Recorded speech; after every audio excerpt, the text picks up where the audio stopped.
ఈ సాఫ్ట్వేర్ తల్లిదండ్రులకు చెప్పాల్సిన మాట ఇంకా బాగా చెప్పుకుంటే, ఎందుకంటే ఒకప్పుడు ఇంట్లో ఆడవాళ్ళు చక్కగా వంట చేసి పెట్టి ఆనందంగా కుటుంబాలు చాలా బాగుండేవి.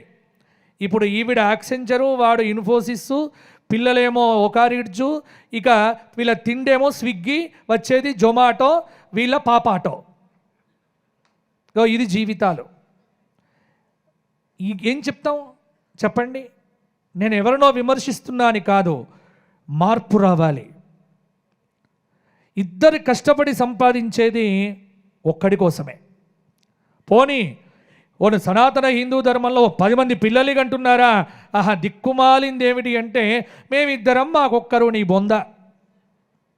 ఎందుకు ఒక్కడు?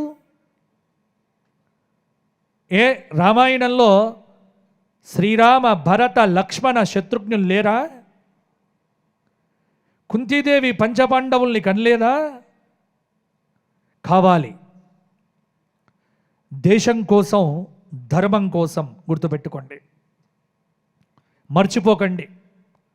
మా పిల్లలకి ఏమి ఇవ్వాలి రాసి పెట్టుకోండి. మీ పిల్లలకు గచ్చిబౌలిలో ఒక అపార్ట్మెంటు, కోకాపేట్లో ఒకటి, మై హోమ్ భూజాలో, మై హోమ్ భాజాలో 3, వీడి కోసం అడ్డగోలు సంపాదన ఇచ్చేస్తే నెక్స్ట్ వాడు ఖచ్చితంగా వీటన్నింటినీ అమ్ముకొని వాడు ఖచ్చితంగా నాశనం అవ్వడం మాత్రం 100% నిజమండి. 100%.